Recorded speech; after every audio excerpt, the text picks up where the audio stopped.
You know that feeling when you walk into your own home and something just feels wrong? That's how my story starts. And trust me, it gets way worse before it gets better. The Chicago wind was freezing cold as I walked home from work.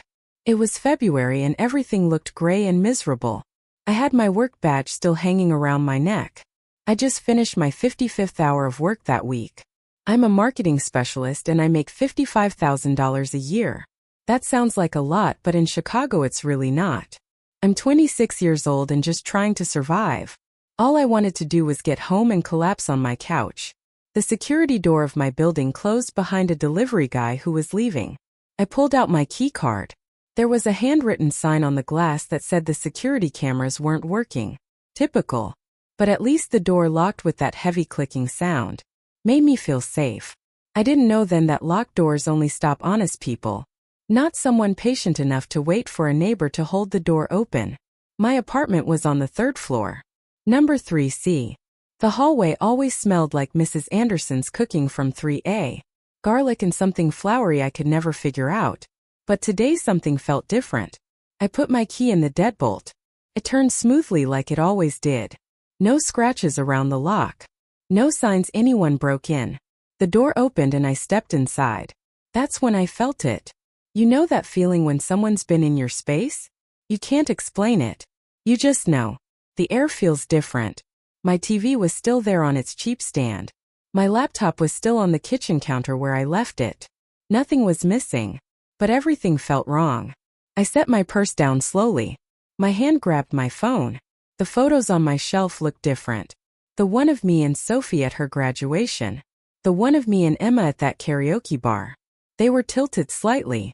Like someone picked them up to look at them, then put them back without being careful about how they were before. I walked toward the kitchen. Then I smelled it. Tomato sauce. Rich and definitely homemade. But I hadn't cooked anything with tomato sauce in weeks. My fridge had half a rotten pepper, some bad milk, and a bunch of takeout sauce packets. That's what happens when you work 50 hours a week and barely make enough money. My heart started beating really fast. The smart part of my brain screamed at me to call 911. Someone had been in my apartment. Someone touched my things. Someone cooked in my kitchen. But then the other voice in my head kicked in. The voice I've been training since I was a kid. Don't make a scene. Don't overreact. Don't create drama when there might be a reasonable explanation. Maybe I was being paranoid. Maybe the photos were always at that angle and I just didn't notice. Maybe the smell was coming from a neighbor's apartment through the vents. Maybe I was losing my mind after another brutal work week. My phone buzzed in my hand. I jumped. A text message. From Mom. I stopped by to leave some food and see if my daughter is okay. Your fridge was too empty. I stared at the screen. My vision got blurry. She was here. My mother had been in my apartment. Walking through my rooms. Opening my refrigerator. Judging my life. Another text came immediately. Use my spare key, hope you don't mind, love you. Hope I don't mind? The memory hit me hard. 2 years ago. Moving day. I was so excited and so proud. My first apartment. My first real independence after 4 years of college and 2 years living at home saving money. Patricia Murphy, my mother, helped me carry boxes up those 3 flights of stairs. She admired the space even though it was tiny and the bathroom tiles were cracked. She hugged me tight and told me how proud she was. Then as she was leaving, she paused at the door. Honey, would you mind if I kept a spare key? Just for emergencies. What if you lock yourself out? What if there's a fire and you're not home and firefighters need to get in? What if you get sick and I need to bring you soup? Her voice sounded so reasonable, so motherly, so full of concern. I hesitated. Something in my stomach twisted. A warning I didn't understand. But how do you say no to your mother?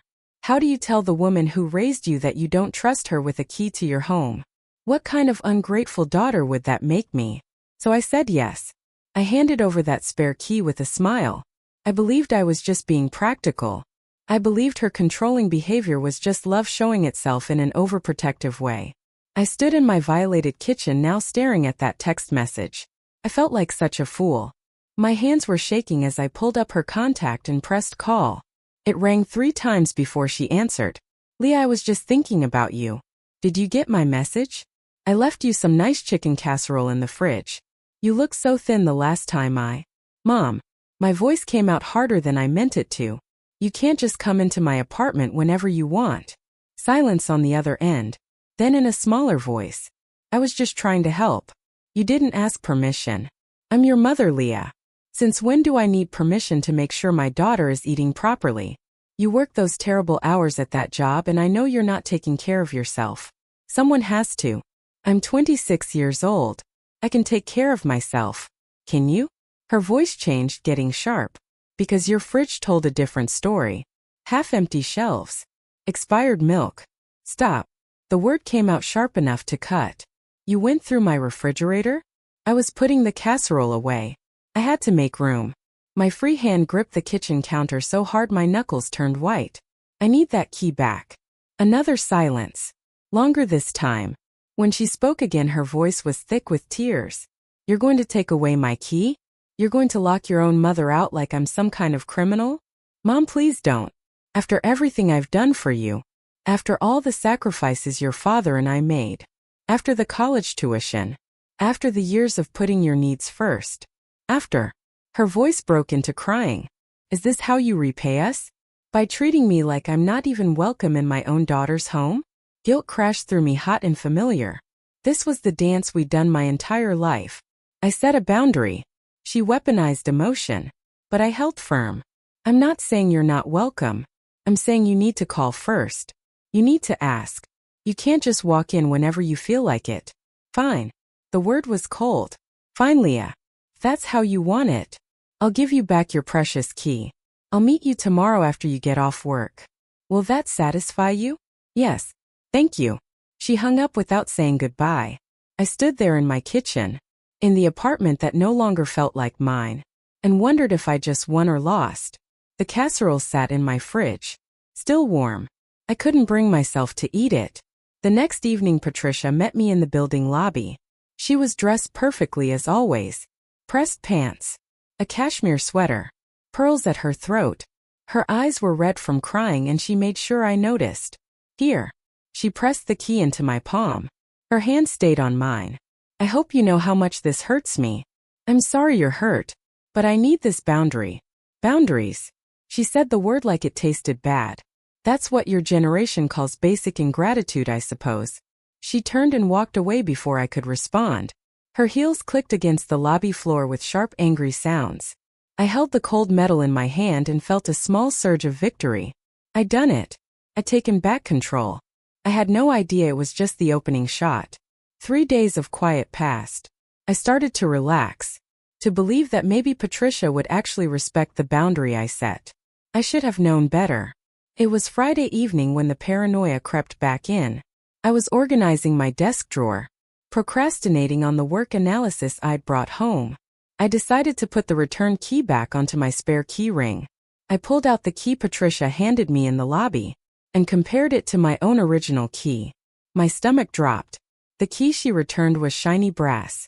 The edges sharp and clean. My original key, the one I gave her 2 years ago, was worn. The metal dull from being used. I grabbed the spare I kept in the junk drawer for emergencies and laid all 3 on the desk. Original, emergency spare, and the returned key. The math didn't work. The key she gave me wasn't the one I gave her. It was a brand new copy. My hand started shaking as reality hit me. She hadn't just made a copy recently. She must have kept the original I gave her 2 years ago and gone to a hardware store to cut a duplicate to hand back to me. It was a performance. A calculated move to make me think I won while she kept her access. She still had a key to my apartment. I felt sick. The violation was so much deeper than I realized. She planned this. She intentionally deceived me knowing I would trust her word. I grabbed my phone and called the first locksmith I could find on Google. 24-hour service. Thankfully, the technician arrived 90 minutes later. A tired-looking man in his 50s who'd clearly been called away from his dinner. Someone you know have a key? He asked as he worked on the deadbolt. My mother. He didn't even look up. Yeah, that's about 70% of my emergency calls. Parents. Ex-partners. Former roommates. People think a key is love. It's not. It's just a piece of metal. The wisdom of a locksmith at 9 p.m. on a Friday night. I would have laughed if I weren't so angry. The invoice came to $250. New deadbolt. New doorknob lock. 2 new keys for me. I stared at the number and felt my chest tighten. That was my weekend plans. Gone. That was groceries for 2 weeks. That was the small buffer between me and my credit card. I handed over my debit card and tried not to think about the instant noodles I'd be eating. But I could breathe again. She couldn't get in now. The locks were mine. Except the attack had already shifted to a new front. The text came from Dad on Sunday afternoon. Robert Murphy rarely texted. He preferred to deliver his judgments in person or via phone call where he could hear you squirm. The fact that he'd resorted to text meant this was calculated. I spent over $40,000 on your college tuition, not for you to treat your parents like strangers. Don't let the money I worked hard for raise an ungrateful child. I read it 3 times, each time making my blood pressure spike higher. $40,000. He'd managed to reduce our entire relationship to a transaction. 4 years of state university, partially covered by scholarships and my own student loans, plus the portion they contributed as parents. All of it weaponized into a guilt bomb designed to destroy my resistance. Another text followed. Your mother cried for 2 hours after you accused her of being a criminal. Is this who you've become? I typed and deleted 5 different responses. Everything I wanted to say about boundaries, about respect, about the fact that changing my locks wasn't an accusation but a necessity, would just be twisted, used as evidence of my ingratitude, my coldness, my transformation into someone they didn't recognize. So I said nothing. I let the messages sit there unanswered. But the silence didn't protect me. Patricia started calling. 3 times a day at first. Then more. She'd leave voicemails that started sweet, just checking in on my baby girl, and ended with barbs. I guess you're too busy for family now. Robert sent emails to my work account, professional sounding at first glance. But anyone who read between the lines would see the manipulation. Hope you're doing well. Mom mentioned you've been stressed. We're always here if you need to talk about what's really going on. What's really going on? As if my need for privacy was a symptom of some deeper problem they needed to diagnose and fix. The calls came during my lunch break. During meetings. During the precious quiet morning hours before work when I tried to center myself for the day. My phone became a weapon pointed at my peace of mind. I started letting everything go to voicemail. I stopped reading the texts immediately. But even that didn't stop the constant buzzing. The notifications stacking up like bills I couldn't afford to pay. Sophie noticed first. We were having coffee on a Wednesday afternoon.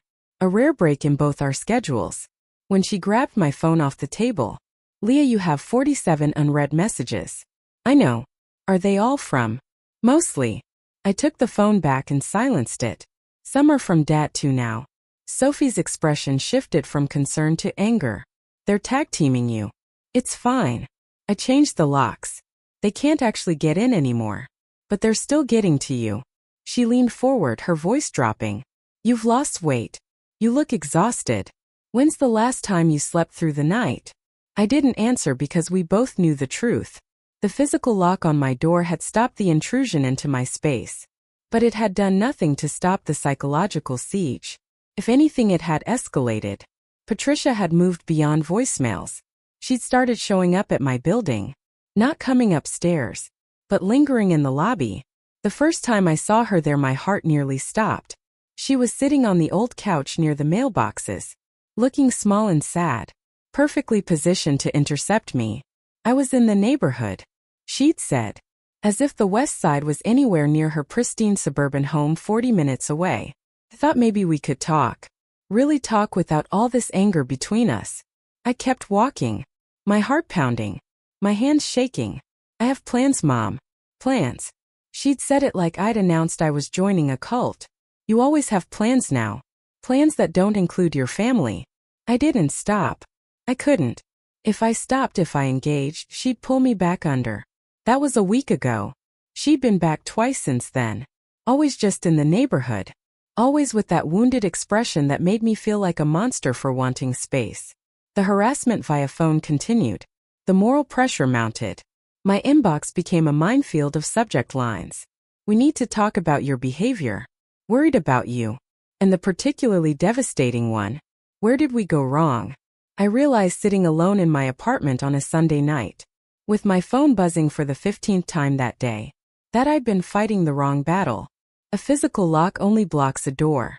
It doesn't stop the manipulation, the guilt, the constant erosion of your boundaries through sheer persistent pressure. They were teaching me a lesson. You can change the locks, but you can't change the fact that we own you. We paid for your education. We raised you. We have rights to you that no deadbolt can revoke. I looked around my apartment, my safe space that no longer felt safe, and knew something had to give. I couldn't live like this. Not for another week, another month, another year of my life. The cost of the new locks had been $250. But the cost of my peace of mind, my sanity, my ability to function as an independent adult? That price was climbing higher every single day. My phone buzzed again. Another text from Patricia. I made your favorite meatloaf tonight. Remember how you used to help me make it when you were little? I miss those days. I miss my daughter. I stared at those words. I miss my daughter. And felt something harden inside me. She didn't miss me. She missed the version of me that never said no. Never questioned. Never demanded to be treated like an adult with rights to privacy and boundaries. That version of me was gone. And I was starting to realize that no amount of explaining, no amount of reasonable conversation, no amount of hoping they'd understand, was going to make them accept that. The lock on my door was just the beginning. I'd stopped them from physically entering my space, but they were still camped out in my head, in my phone, in my emotional landscape. I needed a bigger weapon. I just didn't know yet what that weapon would be. The fragile silence lasted exactly 2 weeks. That's how long it took for my mother to test me again. I should have known the peace wouldn't last. And what I didn't anticipate was that Patricia Murphy doesn't accept shields. She dismantles them. It was a Tuesday afternoon when my phone rang with an unfamiliar number. I was at my desk halfway through a presentation for a client meeting, when I saw the 312 area code flash across my screen. This is Leah. I answered professional and clipped. Miss Carter, this is David Wilson, building manager at Westside Towers. His voice was cold, stripped of any warmth. My stomach dropped. We've had an incident in the lobby involving a woman claiming to be your mother. The world tilted sideways. What kind of incident? I managed, though I already knew. Deep down I'd always known it would come to this. The police are here, Miss Carter. I think you need to know what happened. 20 minutes earlier, according to David's account, my mother had walked into the building lobby with her usual confidence. The kind that comes from never being told no.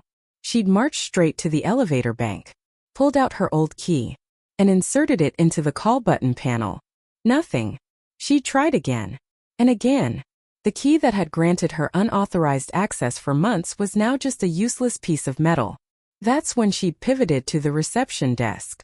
I need you to let me into my daughter's apartment. She'd announced to Thomas, the security guard who'd been on duty. Not asked. Announced. Thomas, to his credit, had followed protocol.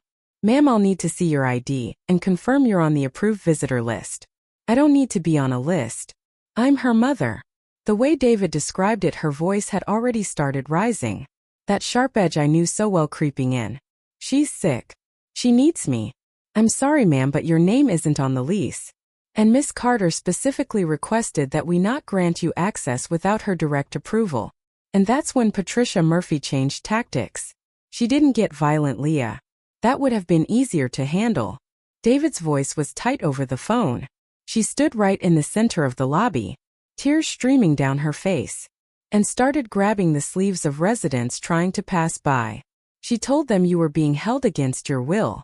She told them you were suffering from a breakdown and we were stopping a mother from saving her child. I squeezed my eyes shut, a wave of nausea rolling over me. It was so perfectly calculated. When Thomas asked her to step back, David continued. She sat down, right there on the marble floor in front of the elevators. She screamed, I'm not going anywhere. Call the police. Let them see how you treat a worried mother. She had caused a scene, clogging the entryway, creating a spectacle that had residents pulling out their phones to record. She had weaponized the pity of strangers against the building's security protocols. The police had to intervene not because she was violent, but because she refused to comply with a criminal trespass order and was causing a civil disturbance. David finished. She forced our hand. By the time the officers arrived, my mother had fully committed to the role of the victim. She'd wept to the officers, showing them her old key as proof of her rights, begging them to force the building to let her in. But Thomas had his instructions, and David Wilson had the lease with only my name on it. And the police had a woman creating a disturbance on private property who refused to leave. They'd filed a report. Official. On record. Case number and everything. Then they'd ordered her to leave and not return.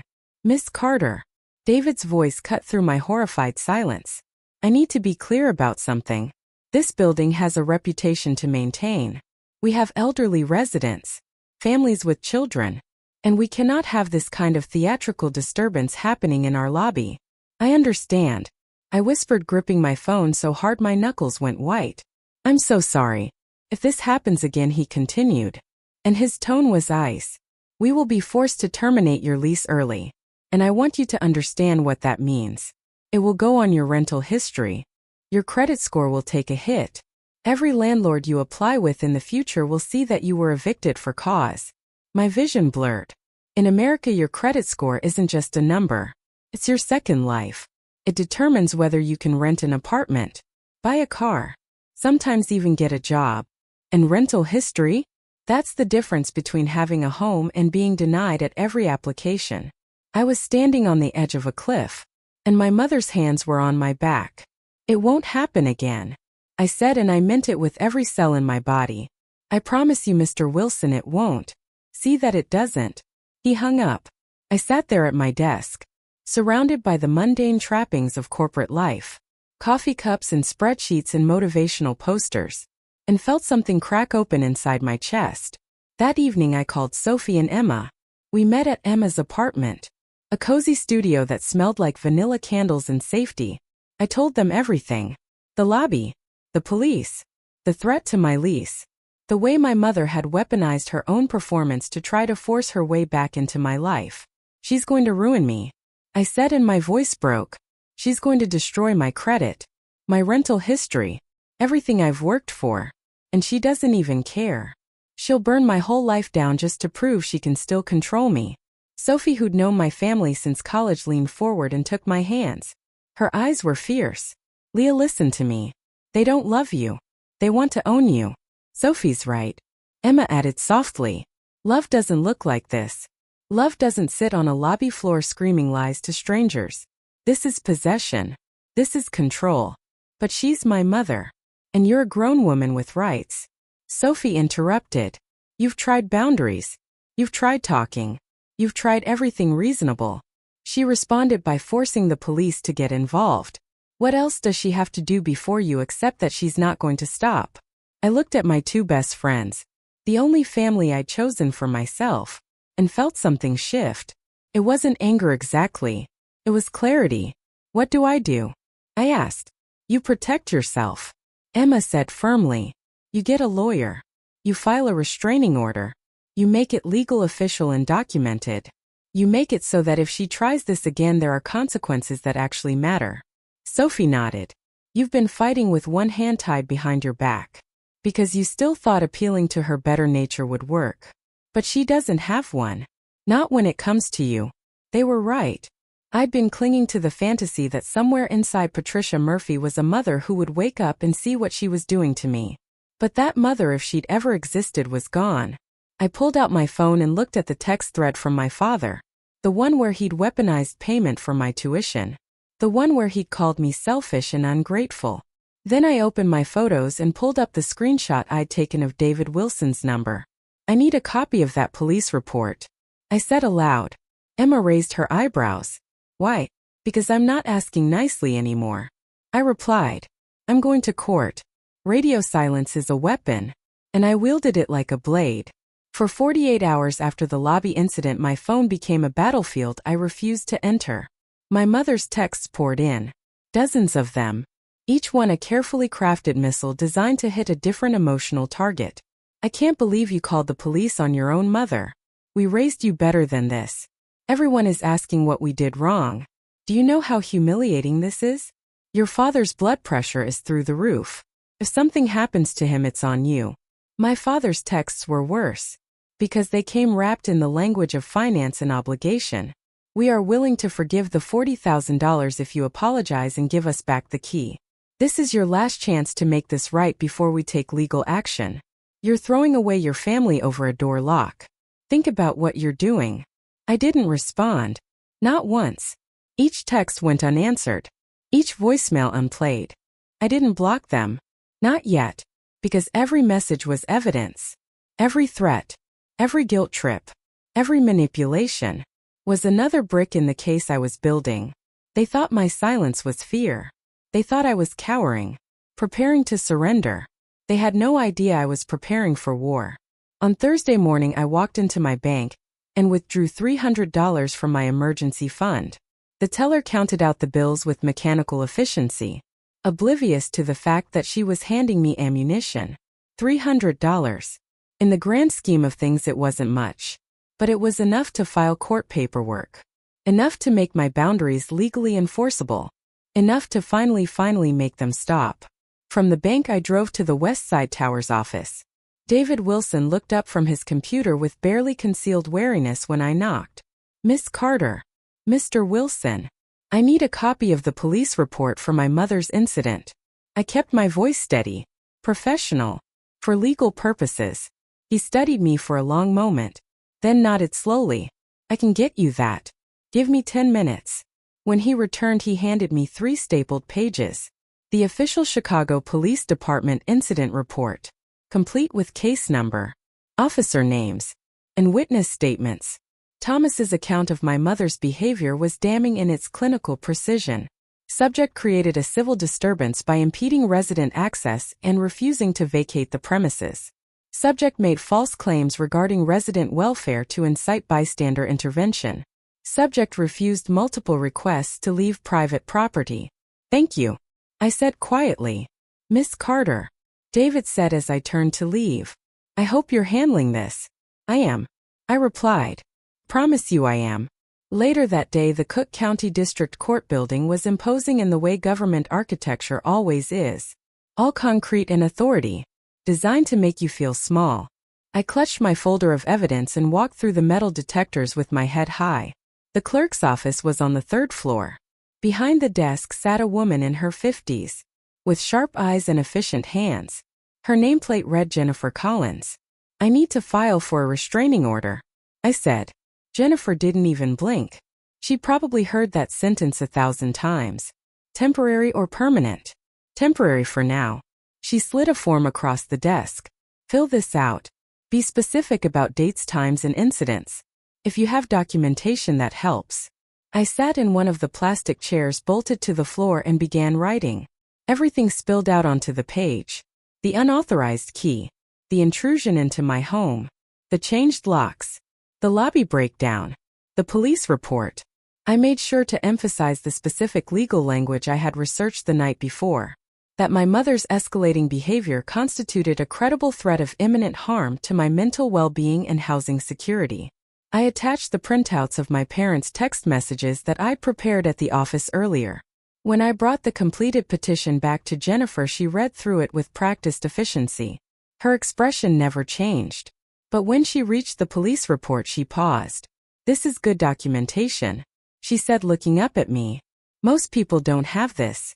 I learned fast, I replied. She stamped the papers, processed my $300 payment, and handed me a receipt. "Judge Martinez is fair when it comes to these disputes. You cannot lose this case. Don't worry." "Thank you."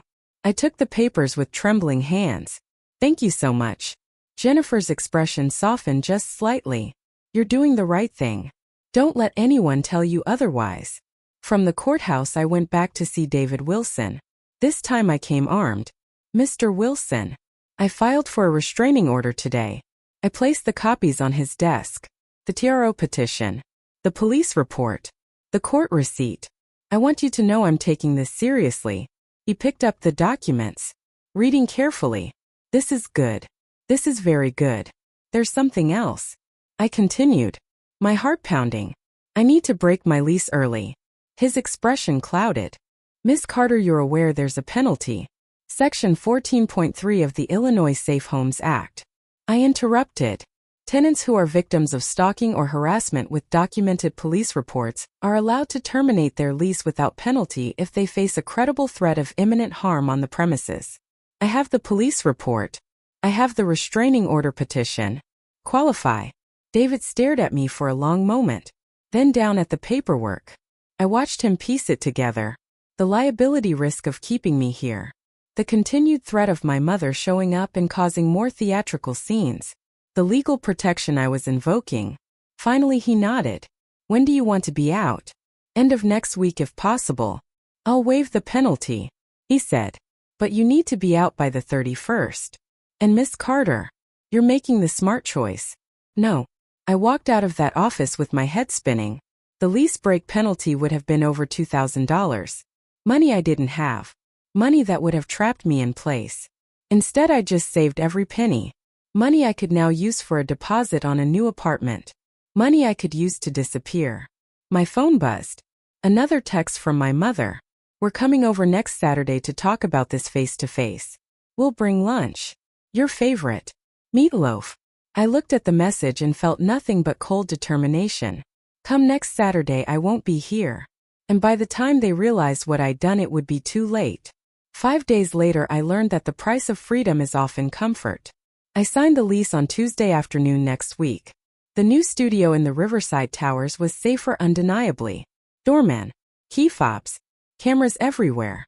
But it was suffocatingly small. It was the only unit I could afford that offered the level of security I needed. My budget was shattered. The $300 for the court filing. The deposit. The first month's rent. It had drained me dry. I stood in my old apartment on Friday night, staring at my beloved sectional couch. It was the first nice thing I'd ever bought for myself. It wouldn't fit in the new elevator. Even if it did, it wouldn't fit in the new apartment. We have to leave it. I told Sophie. My voice hollow. We can try to pivot it. We can't. And I can't afford a bigger truck or a storage unit. So we dragged it down to the curb. I watched a scavenger pick it up 20 minutes later. That night in my new secure fortress of an apartment I slept on a mattress thrown directly onto the bare floor. I ate instant noodles because I had exactly $30 left in my checking account to last me until payday. My back ached. My stomach growled. And the room was so small I could touch opposite walls if I stretched. But for the first time in 26 years I slept without dreaming of someone breaking in. I slid the keys to the old place into the after-hours Dropbox at the management office at 2 a.m. David Wilson would find them the next morning, along with my forwarding address form, which listed Sophie's place as my mailing address, not my actual new location. Another layer of protection. Another wall between me and them. Done. Sophie asked as I climbed back into the van. Done. I confirmed. Emma started the engine. Then let's get you home. Patricia and Robert drove to my old apartment on Saturday afternoon. I know this because Sophie, who'd been watching my old building from a coffee shop across the street, texted me at 3:47 p.m. They're here. Your mom's wearing a cream cardigan and carrying a casserole dish. Your dad looks annoyed. I imagine the scene. Patricia armed with comfort food and crocodile tears, planning her intervention. Robert probably rehearsing his speech about responsibility and debt, and how I was being dramatic. Both of them convinced that I was cowering inside. Too weak to maintain my boundaries. Ready to crumble the moment they applied enough pressure. They'd knock on the door. No answer. They'd knock again. Harder. Still nothing. Patricia would press her ear to the door, listening for movement. Silence. Eventually they'd find David Wilson. He'd check his records. His expression neutral and professional. Miss Carter terminated her lease. She moved out earlier this week. No, I don't have a forwarding address beyond her friend's P.O. box. No, I can't give you that information. Privacy policy. Sophie sent another text at 4:23 p.m. They just left. Your mom looked furious. Your dad was yelling at her in the parking lot. I stared at my phone, waiting. It rang at 4:31 p.m. Mother's cell flashed on the screen.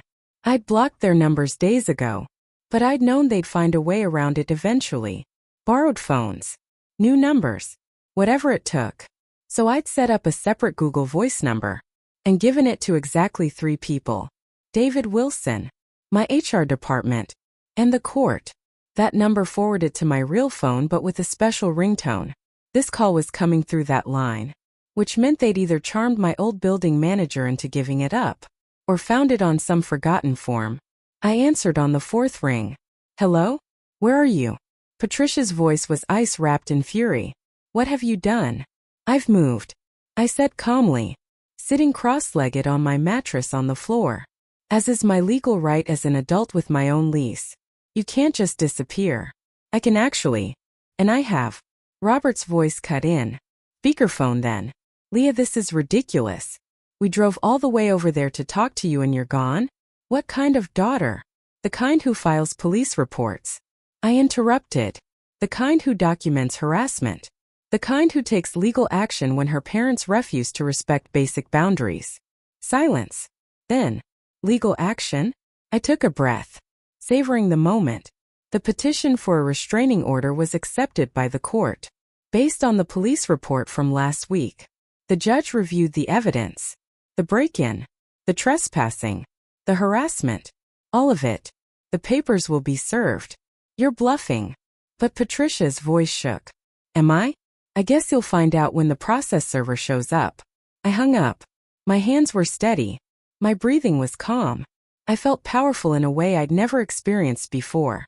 Not the cruel power of dominance, but the quiet power of self-protection. The power of boundaries enforced not by hope or guilt, but by law. Nathan Brooks was waiting in their driveway when they got home that day. Sophie had given me his name.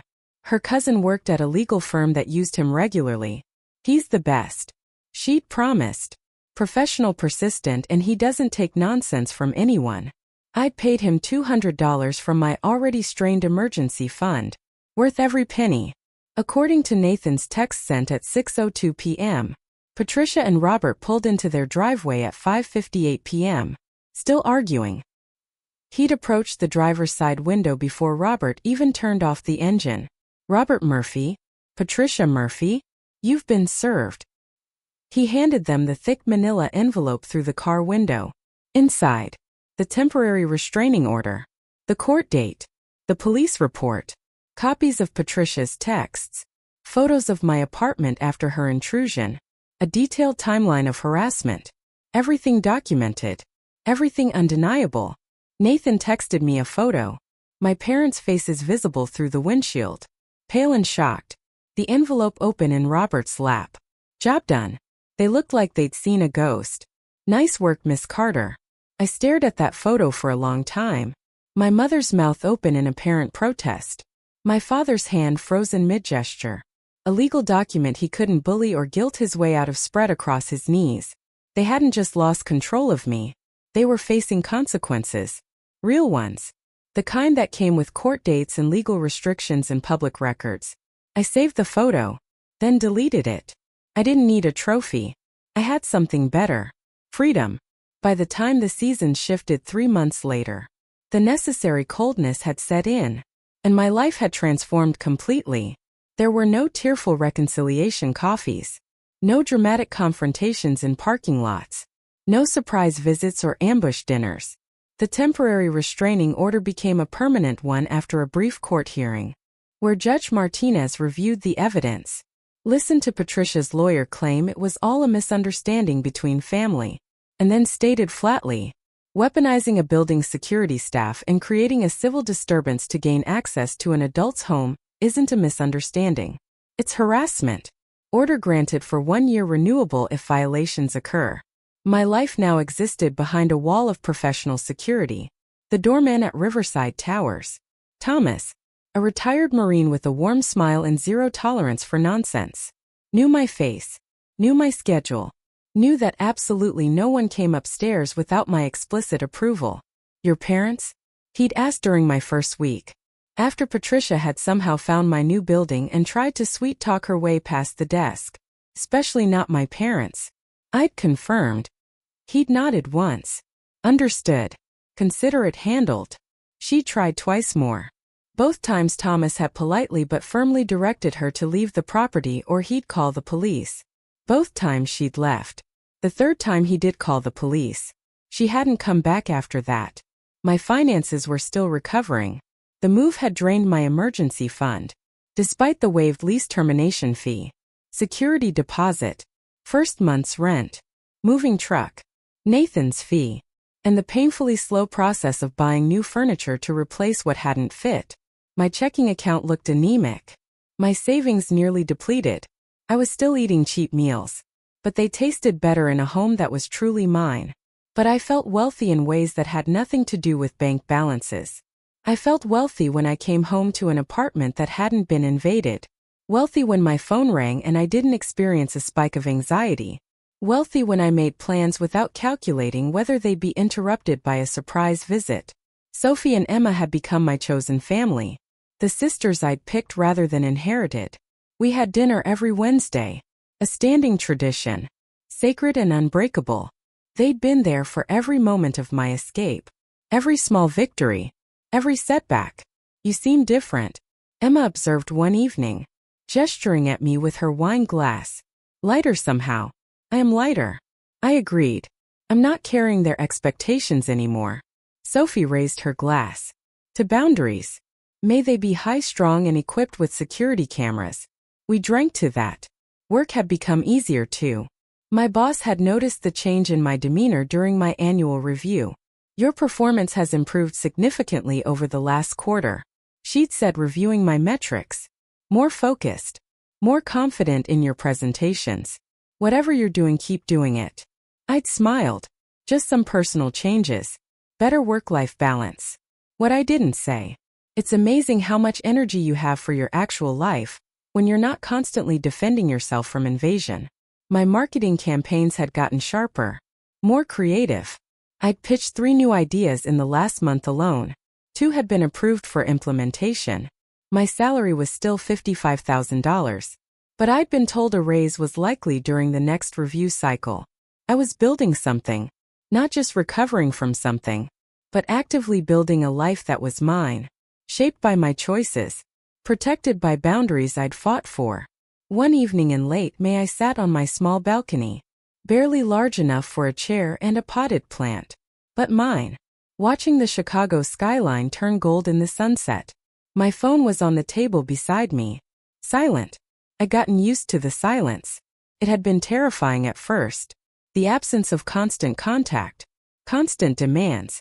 Constant crisis. Now it felt like peace. The phone buzzed. I glanced at the screen.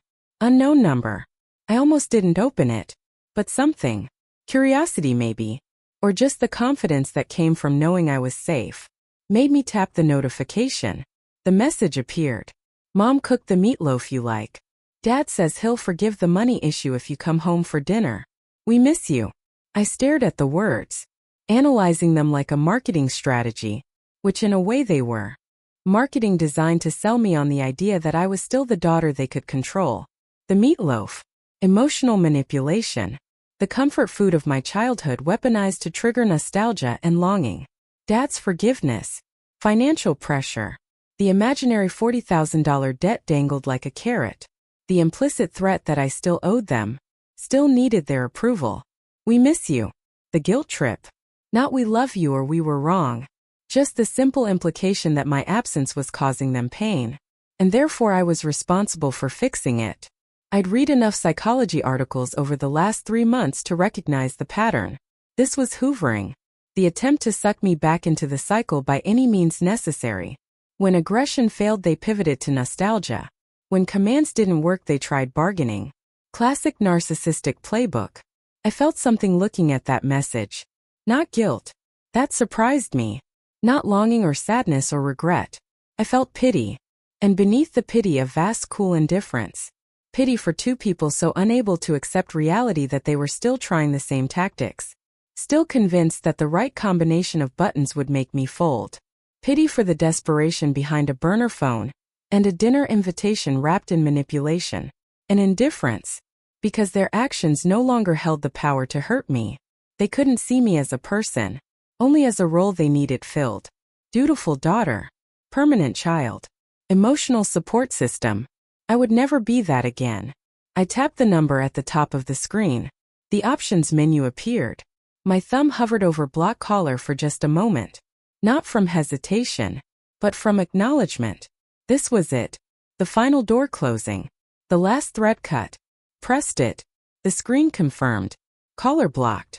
I set the phone down and looked back at the skyline. The city glittered in the growing darkness.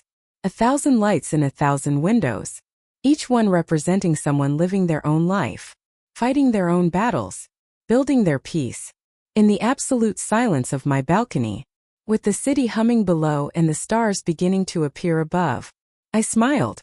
I was safe, and I was free.